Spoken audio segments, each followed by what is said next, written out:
Well, thank you to Ian and Catherine and others who put this together, Adrian, Mary. And it's interesting that Tamara will be speaking next because her and I have discussed USIS, or the United States Information Service, and Thailand quite a bit together. So I don't know if that's what she'll be talking about in specifics, but yeah.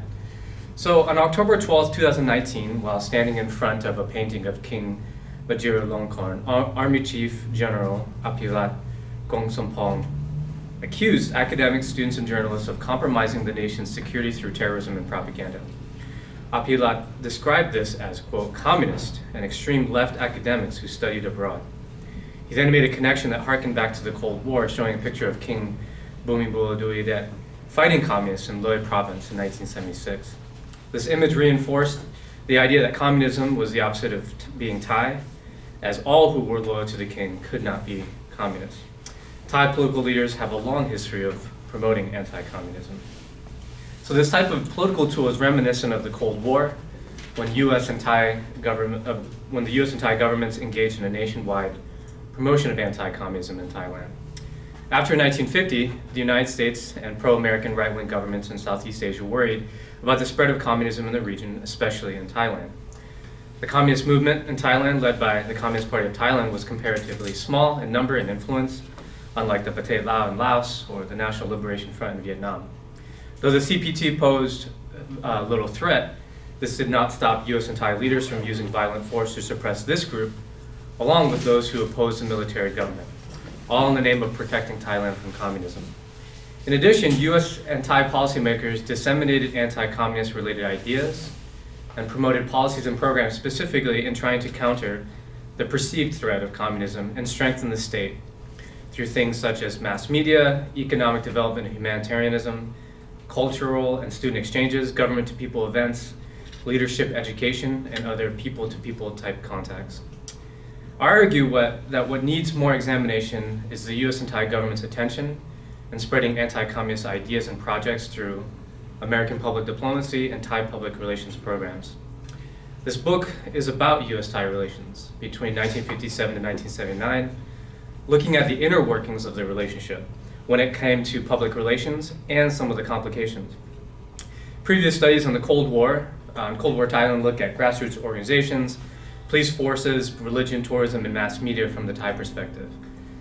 With regard to the US, more so perspective of US-Thai relations, there needs to be an update since the last being Daniel Finman. And so I write on two major institutions. These are generally the main characters. The United States Information Agency, or USIS as it is known abroad, and the Thai Ministry of Interior were some of the main organizations helping to spread both governments' anti-communist beliefs and programs. No scholars have examined the US and Thai government's major involvement in propagating their Cold War agendas and programs through these two institutions as this book attempts to do so. USIS, so why USIS? USIS was the United States' leading propaganda machine abroad, and for much of the Cold War in Thailand. The Ministry of Interior, or MOI, had many responsibilities, with one being to build the central government's presence throughout the country. The Thai Public Relations Department would seem like the obvious choice, but it does not allow public access to its internal documents, except for magazine periodicals, from which one cannot browse or search freely. Also, one only needs to ask the challenges of being a historian of Thailand, specifically if you're going to work with government documents. So I stumbled upon the MOI's papers at the Thai National Archives, at Chulalongkorn's Thailand Information Center, and found that it played a major role in public relations, especially in promoting anti-communism, the military regime, and US-Thai relations. Now, this is not a book that simply argues or shows a litany of examples contrasting communism with capitalism, with Western society or Thai culture, and the Cold War should not be seen as such. So I argue that public relations or public diplomacy included media, of course, and a list of others such as people-to-people events and programs, cultural initiatives, student exchanges, humanitarian and development projects, ethnic relations, and government trainings. This book seeks to include these other forms of public outreach, again with these two institutions as the main characters. I show the messages promoted by both governments and through these institutions were obviously anti-communism. But there were other ones that often get maybe not as much attention, but how America and Thailand actually cared for the people, or wanted to show that they cared through various means. Also, similarities between the peoples, so this would be through cultural and student exchanges, the importance of good local governance, and then the more obvious ones like the centrality of Buddhism, the monarchy, and how those things are actually compatible with American society. And then probably the bigger one is the benefits of US-Thai relations, or at least promoting that. And so this book describes, again, how both governments portrayed these, again, all under the guise of anti-communism. And what we see is, what I've seen is some of the activities and programs established by both of these institutions and their ideas during the Cold War can be linked to Thai politics today, especially as they help support the military monarchical regime that still dominates the country.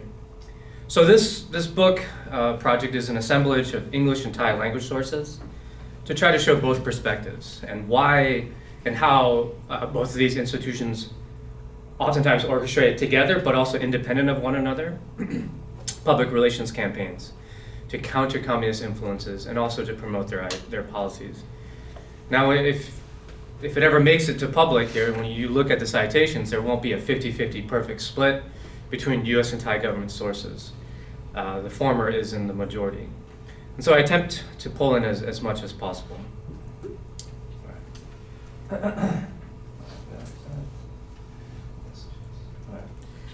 So the idea that Thailand would become an anti-communist stalwart was uncertain during the early years of the Cold War, as the 12 years following World War II was complicated. It was a complicated time for US-Thai relations, as Daniel Finneman explains in his book, A Special Relationship. After World War II, President Harry S. Truman supported people in Songkram, seeing him as at least somewhat of a competent leader to fight communism. But when Dwight D. Eisenhower became president, his administration saw some challenges to U.S. foreign policy in Thailand.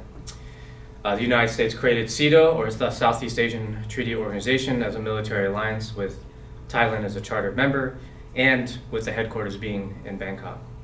However, the Thai political climate in Bangkok was not very stable.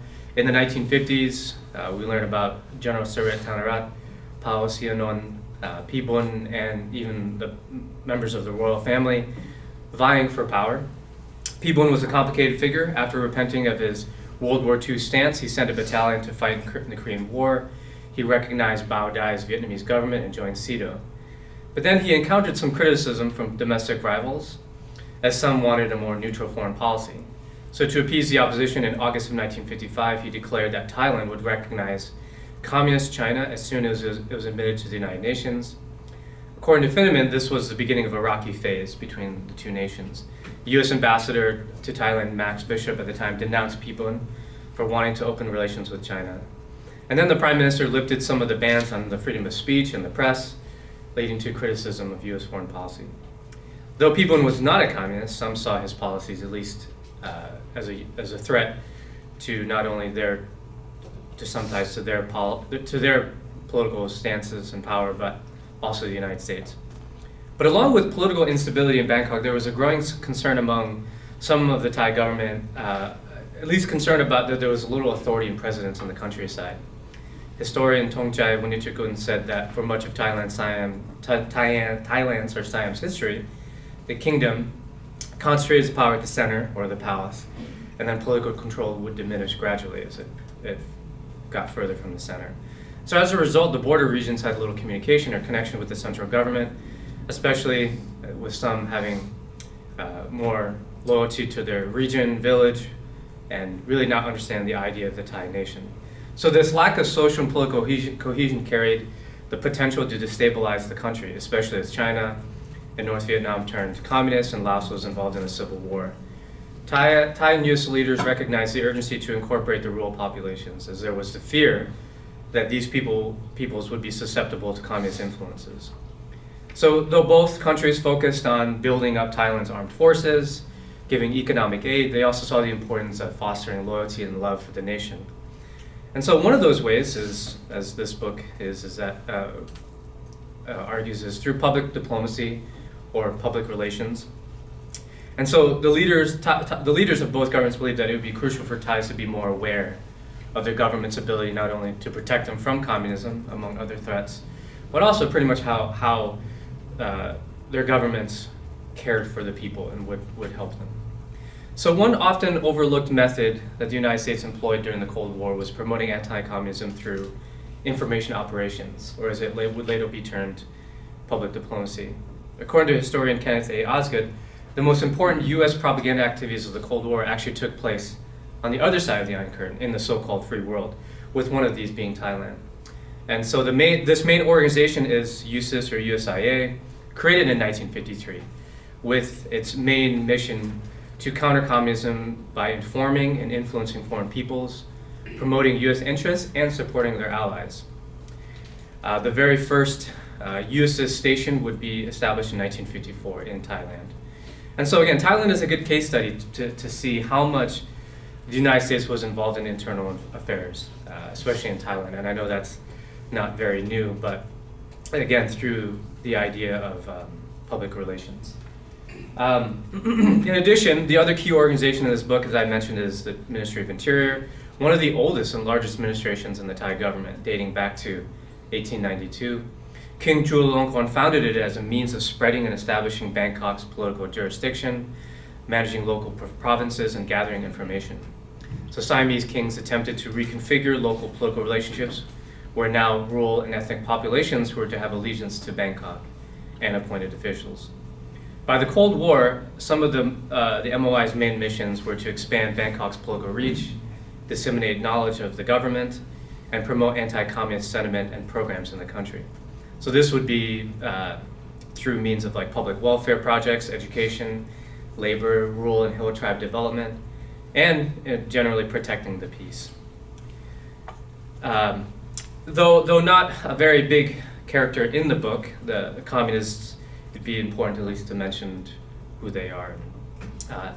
So the CPT, or communism, eventually, though started as a more urban type group, eventually operated mostly in the countryside. 1920 is seen as some of the earliest spreads of communist ideology into Thailand or Siam, specifically among the Chinese and Vietnamese communities. And it is until 1942 when the Communist Party is formally established. And so Thai communists recruited heavily in the countryside among those who felt ignored by Bangkok, such as Thai villagers and ethnic minorities. They had their own propaganda mechanisms, but focused mostly on poverty and historical animosities between the periphery and the government, and also ethnic ties with Laos.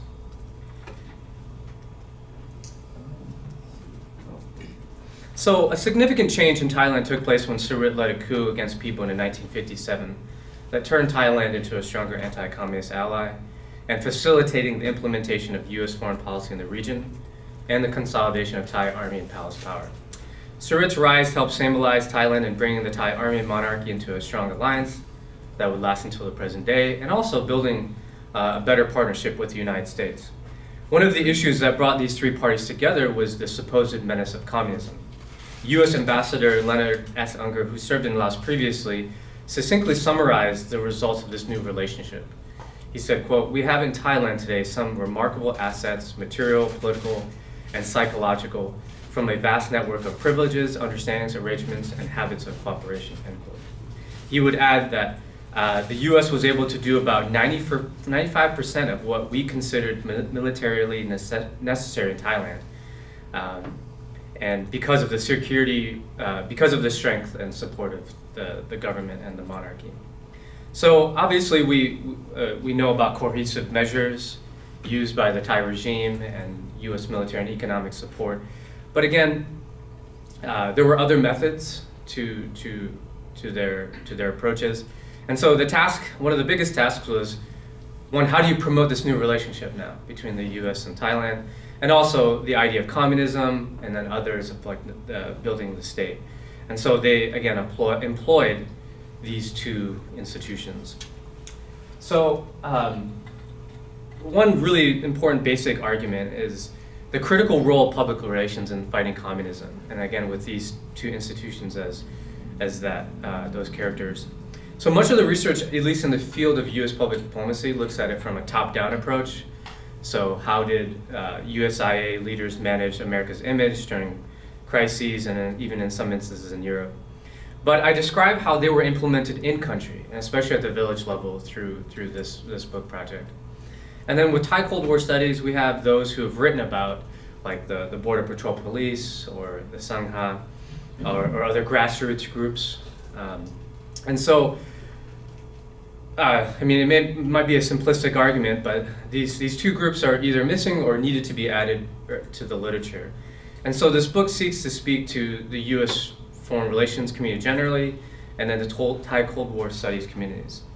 Now, one of the few works on USIS in Thailand comes from Thong Narin Namwong, who examines Seripap magazine.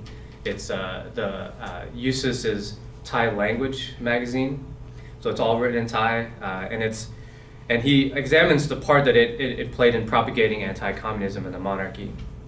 And he illustrates some of just their basic objectives and missions. But what he does really well, and what at least I show in this book through USIS and Ministry of Interior documents, is that the relationship changes between the United States and Thailand, not only politically and diplomatically, but also within USIS. And so this is really one of the few works on USIS, at least in Thailand.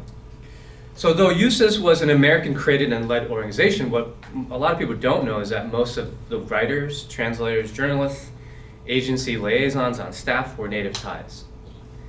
Most of the leadership were American, and then the number of Thai American employees would increase up until the 1970s and then see a sharp decline when Washington began to make more cuts. Many of the Thai working for USIS and even other US organizations stationed in the country had studied abroad in America as college students or through special government technical or leadership grants. So again, this study shows the history of US public diplomacy activities in Thailand, at least what I would argue the first in-depth examination. But also looking at the Ministry of Interior, one of their main functions is seeing it with public relations. When it came to reaching the masses, media is often seen too much. It's immediately when I say public relations, I think most people would consider, oh, mass media. And there has been quite a bit done, but again, as I've mentioned, that's not the only avenue that public relations can function. So at the Thai National Archives and at the TIC, as I mentioned, there was an abundant amount of documents that focused a lot on state power, building state power in the countryside, government to people and people to people plans and events, leadership trainings, ethnic minority outreach, humanitarian development projects, and a lot of public relations campaigns related to the monarchy, regime, Buddhism, and also US-Thai relations. So again, this manuscript sees Thailand as a meaningful case study if wanting to examine how US officials and Thai officials worked together and didn't work together, and if they got along or not. And so, again, making that general argument for the importance of it.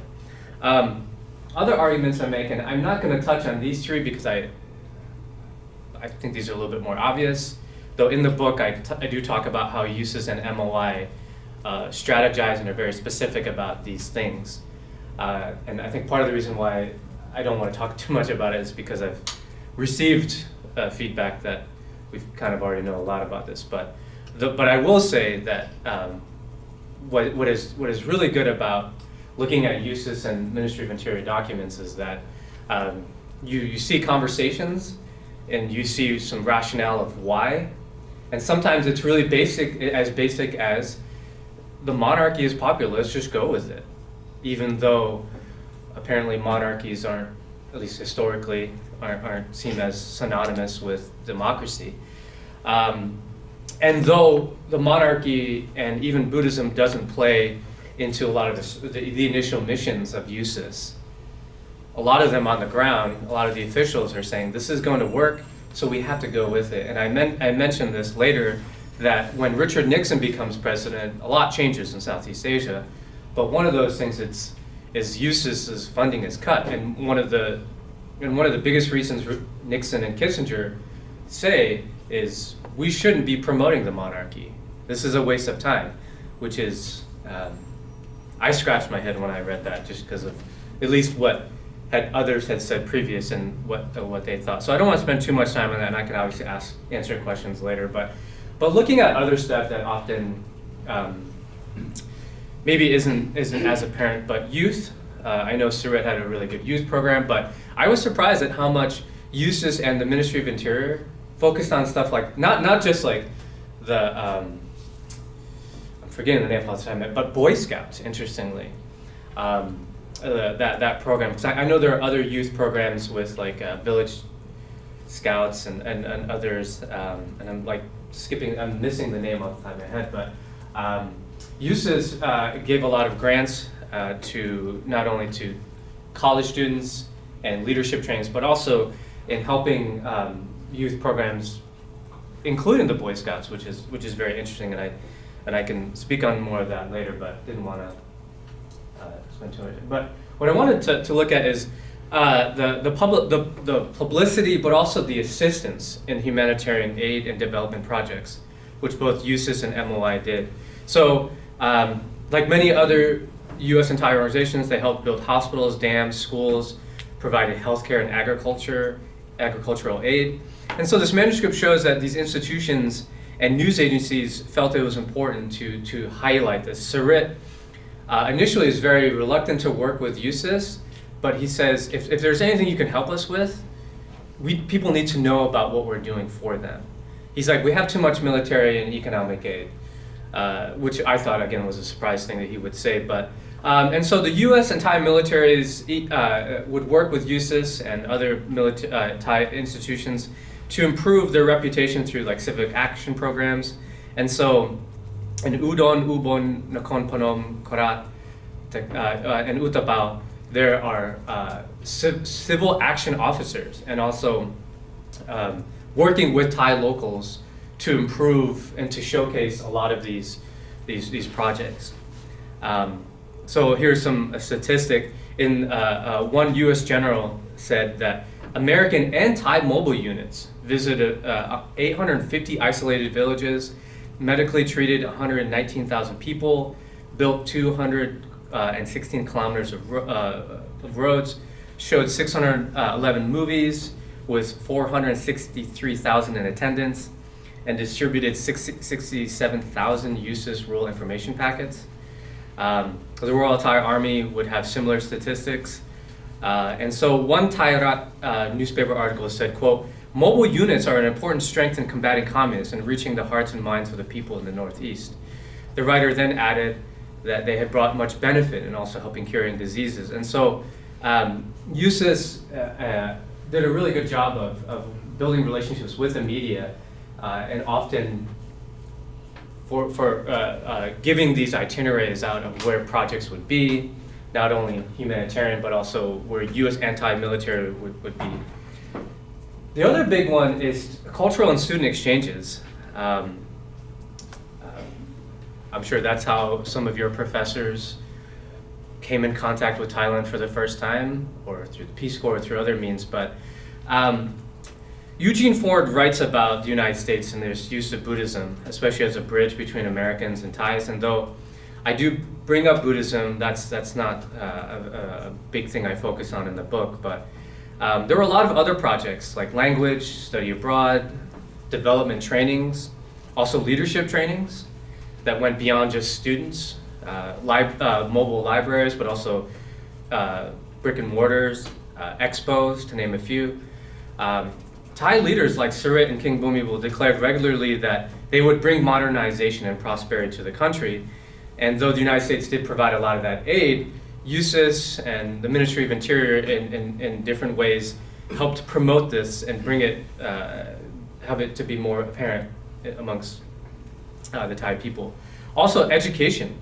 Many Thais traveled to the United States where they learned about American culture, education, politics, technology, and then some would return to take positions in military, big corporations, schools, and universities. One of the biggest ones is, the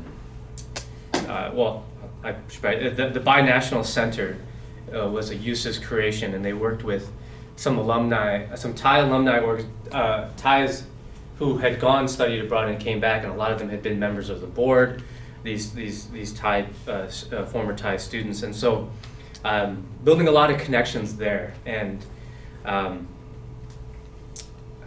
let's see. One official said that in regards to these Thais who studied abroad, he said, quote, "They are the most dependable friends and advisors we have. And time and again, they have rendered invaluable aid and support to members of the U.S. mission in an effort to assist in furthering U.S. objectives in Thailand."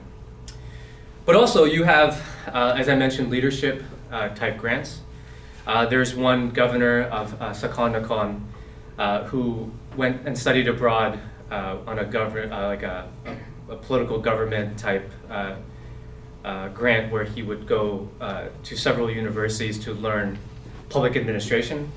And according to one report, this person had come back, and this was the report that said that the Thai government sees great potential in him, and that he has been a continued support of U.S. programs in the area and could be ensured to continue to be so. And so, as I made mention, the Binational Center in Bangkok provided English language and cultural courses, exhibits, and studied abroad opportunities. So from 1961 to 1962, for example, about 8,000 students had enrolled to learn English. Among them were about 1,000 teachers, 1,500 government officials, 1,000 military and police officers, and then 900 students.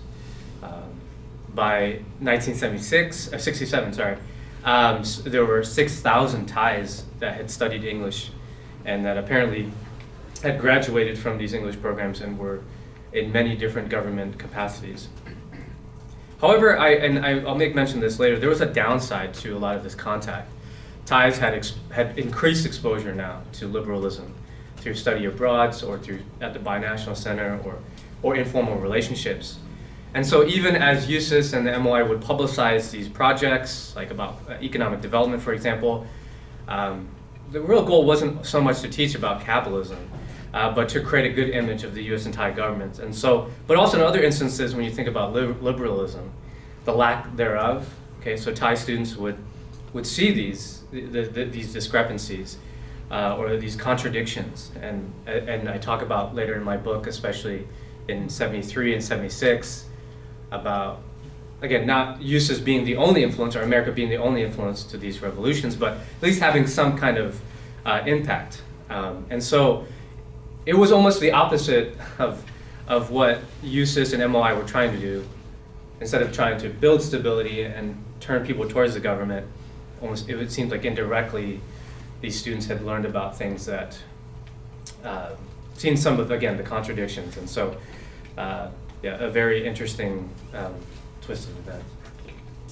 The other one is, I guess I call it government-to-government outreach. So USIS and MOI were very big on outreach to key individuals and groups in society, not only in Bangkok, but also in the village level.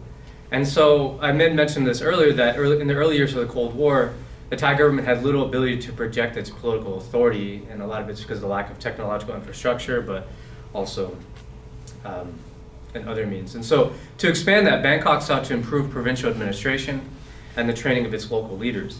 However, most public officials they found at the time cared little for the people or interacted very infrequently, and the relations were not always positive. And so the USIS and MOI officials would accompany provincial and village leaders on many of its mobile trips. And then while in these trips, they would make specific contact with teachers, clergy, and village headmen, seeing them as the customary gatekeepers of information. But one of the key players is this person, this role of this position called the community development worker, or the Pathanakon. And so this person was specifically within the community development department under the Ministry of Interior. I guess you could almost say like they were the Peace Corps-ish. And so these, again, they would accompany these government officials, but also oftentimes they would live within these villages, helping to helping the villagers with their own economic development rural issues, but also they were there to convey government messages and policies to the people. And one of the bigger things is to identify specific people that the government could build specific connections with and kind of be another good connection. And so One academic called these CDWs, or these community development workers, cultural brokers, seeing them as also one of the best means of strengthening government, Bangkok, and local relations. Anthropologist Charles Kais says that CDWs, as people who had a genuine interest in helping rural populations, rather than trying to destroy local peasants and culture, so they became an important asset. Several COTs ago, I talked about the deputy secretary of the MOI, specifically with the Community Development Department, named Malai Huvanandana. One of these people that had studied abroad, gotten his education in Michigan. And he comes up often in a little bit in my book, at least in the middle part, being one of these big pushers in local administration, especially with the Department of Land Administration. Also being key in helping connect USIS with some of these Nai Ampa academies with local administration. Also, these trips are these not only community development workers, but these trips also, there were opportunities to show films. And so that was a big thing that at least USIS, and also Thai mobile units would do as well. I think the most critical that I guess that I would argue is the importance of selling this relationship. One of the earliest and arguably one of the most important events that showed this new bilateral connection was in June of 1960, when Dwight D. Eisenhower invited King Bhumibol to tour the United States. The King and Queen received the royal treatment. Their first stop was to New York City, where according to New York Times, 750,000 people attended a ticker, one of these parades. And so that's him right there. When I read it, I couldn't really believe it, but I guess, I don't know if this image really shows 750,000 people, but, and then afterwards, the King participated in a jazz performance with Benny Goodman. They made a stop at Disneyland. The Washington Post reported that the King and Queen had captured the people's hearts. Some people even compared them to Kennedy's. And so the final visit was to DC, where King Bhumibol addressed Congress and met with Eisenhower to further solidify this relationship. But back in Thailand, the results were at least pretty significant. The USIS and other Thai officials, especially within the media, worked really hard to publicize this event. They had magazines devoted just to this visit. So, for one example, one magazine, one issue in Seti Pap has stories about US geography with maps, and then showing every stop of where the royal family had been. And then there's a 30-minute colored film called A Sentimental Journey. In one report, one USIS official said, quote, "The Thai people were beginning to feel more warmth and kinship for their king's friends across the sea." And then, when that wasn't his only trip, but he also visited Europe.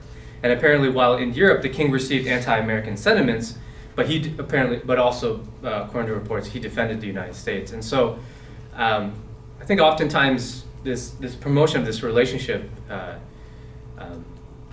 going to say overlooked, but at least the importance of trying to promote it, or trying to say that there's a connection between these two nations. Shortly after the royal family's trip, fighting broke out in Laos, leading both governments to support and sanction, or support the stationing of U.S. troops in Thailand, and then the subsequent Rusk-Tanut Agreement in 1962. But there was also a lot of promotion about why these troops were here. And so this is one that says, "Ma Choi Pongkan Thai." And so Sarit and even the royal family would often visit these U.S. troops stationed, and the king would be quoted often saying things like "comrades in arms," or "fighting communists together." And so I have more in my book, especially when the Vietnam War begins, and I've presented on that a few times in previous COTs, but also the importance of it when Vietnam decides to send troops to, when Thai troops are sent to Vietnam. But this relationship wasn't the smoothest, okay? And I would say that just like any relationship, there's moments of tension, but then there's moments of compromise. And so I try to highlight that more in my book, especially after previous feedback. But one of the ones is media. So oftentimes they feuded over jurisdiction, over who would lead the program or the content of mass media campaigns. In the 1950s and 1960s, USIS and the Thai embassy saw that Thais not only didn't have the technological or government structure, but they didn't seem to them to really care or really be adept at good media programming. And so, in some sense, looking down on them. And so one of the biggest examples was two radio transmitters. There's the 50 kilowatt and 100. They disagreed over who would build it, who would pay for the operation costs. At one time, one Thai newspaper editor said that they were worried that if there was too much of a US imprint on these, it would be, quote, a white West radio station. Other times, the public relations department, the Thai public relations department, for example, wanted to inspect all programming. And the USIS pushed back and said simply that the US couldn't submit to its broadcasts to Thai censorship. And so eventually they did come to a compromise. But then up until 1970, and then into the 70s, USIS begins to relinquish a lot of its responsibilities and push it over to the Thai. And even then there's still, and interesting, the Thais that are involved in the media, I was gonna say buyer's guilt, but they have this type of, they're still holding on to USIS. They want USIS to stay. There's these conversations about them not wanting to completely let go, even though they want USIS out at the same time. And so the other one is, and this is not new, is the idea of American GIs not really being able to behave themselves, I guess. So in August 1965, there were about 5,000 US military advisors and engineers, and that number would increase to about 45,000 at its height. And so this led to increased prostitution. Some Thais had complained that Americans were loud, rude, disrespectful of local customs, and were, quote, lovemaking in taxis. There was one Thai military officer who had a radio program that aired daily where he would share his own observations, but also share letters of people that had written in complaining about the American GIs. Kukwit Pramod would also say that these soldiers were, quote, too base to understand the great role of the monarchy, and they threw money around destroying Thai culture. But even notwithstanding this, for much of this period, the king and the regime, at least in the early 60s, as I showed, that they were very supportive, at least, of having troops here. So in April of 1964, there was a military exercise, and the royal family had been there, had visited, and there were plenty of photos, and they were disseminated not only through USIS mechanisms or avenues, but also through the Thai press. During the 10th anniversary of SEATO, the Thai king gave a speech that says, quote, "SEATO was an important organization established to protect the region." And this was also coincided with President Lyndon B. Johnson's visit. And then one can only look at Richard A. Ruth's book, In Buddha's Company, to look at the role of not only U.S. troops, but the role of Vietnam and when Thai troops went. And so there was also a lot of work at the ground level. There were these officials called branch public affairs officers who worked very closely with local governors or local villagers to have meetings to discuss issues like this, but also to give tours of bases and to hold civil service projects, also to hold like soccer events, to try to dispel some of this misunderstanding. and I made mention before that the U.S. anti-military would often engage in a lot of development projects to help.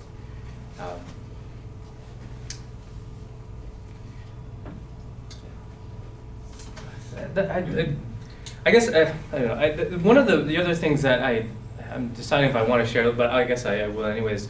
The selling of the Vietnam War. So obviously, Ruth talks about this in his book When Ties Go There. But at home, there's quite a push for the Vietnam War, seeing that if Thais fight in Vietnam, that it'll help protect Thailand. It's just one of those steps. If we don't stop it there, it'll stop here. Richard Ruth talks about how, quote, the Thai political military leadership constructed national symbols out of the image of the volunteer Thai forces, and then used those symbols to further its own domestic and international politics. There is several interviews that I've read in Thai newspapers, but also say the pop newspapers, where they asked, why did you join? One said, I was afraid not to go to Vietnam. I'm a man, I need to serve my nation. Others said, if we can't stop communism in Vietnam, then we'll have to do it here. Others, and then there were those who said they were simply following the king or wanting to serve him. But this would all come to a certain pivot point where more Thais begin to ask for Americans to leave and to dismantle these bases. Some of it is due to this rude behavior, but also it's some political changes.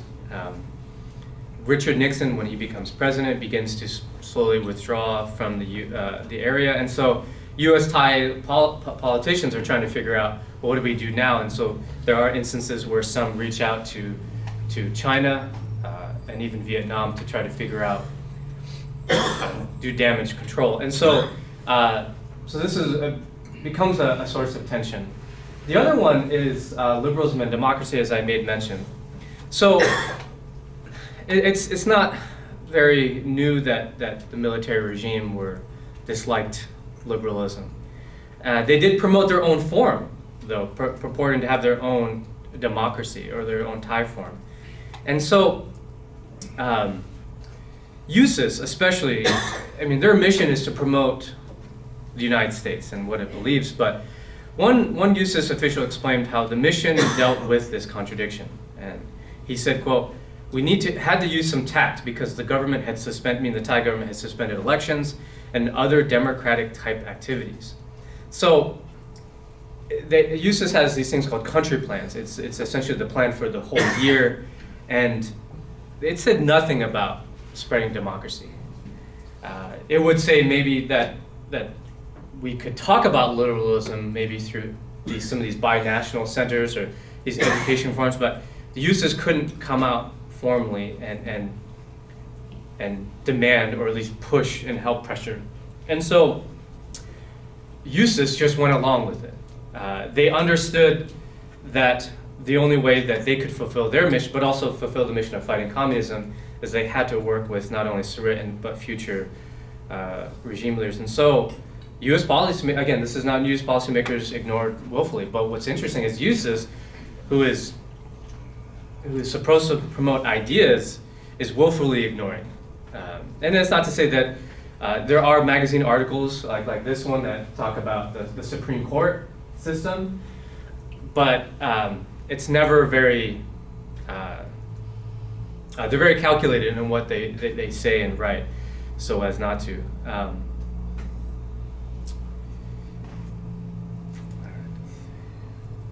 So it gets even worse when Jimmy Carter becomes president in the latter half of the 1970s. Again, or not again, the United States, Jimmy Carter sends a fact-finding mission to Thailand to figure out, especially post-76, figuring out what's going on, should we be working with these people? If you don't know, Jimmy Carter ran on this idea that U.S. should be enforcing more human rights or pushing that agenda more. And so if anyone wanted aid from the United States, you had to have a clean essentially human rights record. And so he sent a fact-finding mission, and there is an instance where the USIS chief and the U.S. embassy, or the ambassador, get together and say, like, we can't talk about this. Like, we're gonna have to either be very patient about how we push human rights, or just not talk about it. And again, post 76, it's a very, a tough time. And so, I mean, USIS I'll mention this later. USIS by late 70s had a lot of its funding cut anyway, and so, and it changed much of its mission.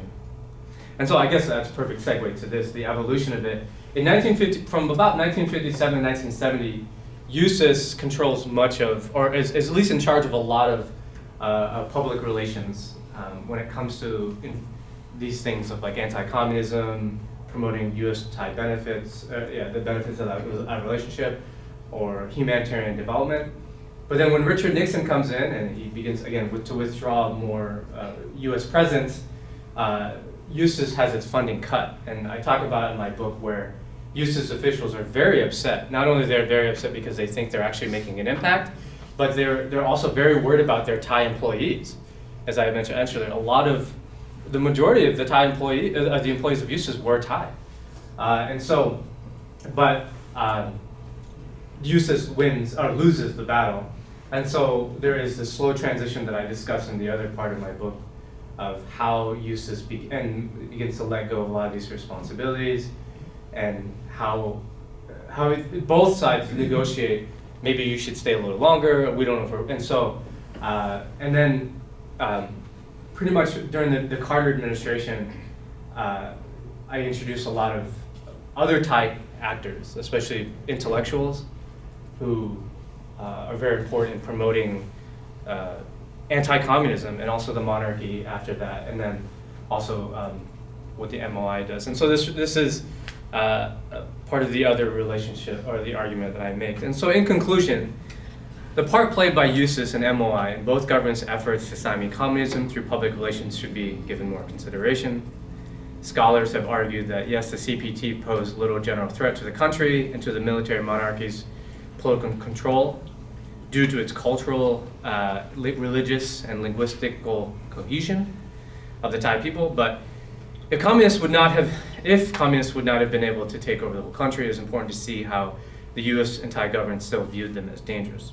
This manuscript shows the enormous investments given to public relations as a result of USIS and MOI. As long as the CPT had bases in the countryside and conducted military and propaganda campaigns, Bangkok would have not been able to completely pacify the rural areas and extend its political presence. So the fight against communism became a national priority, security priority, labeling the ideology as anti-Thai, with at least many characters, but I want to give a place for USIS and MOI in that. Now, again, mass media culture was a very important avenue, but as I listed earlier, that public relations has to be seen beyond that, in doing much more. And so, though these things were mass media, cultural and student exchanges, state and religious events, promotion of humanitarian and development, the monarchy, Buddhism, and building relations with local leaders all helped to illustrate to Thais what it meant, what communism meant, that it was not only a poor political and economic alternative, but also a threat to all that the Thai people held dear. Thank you.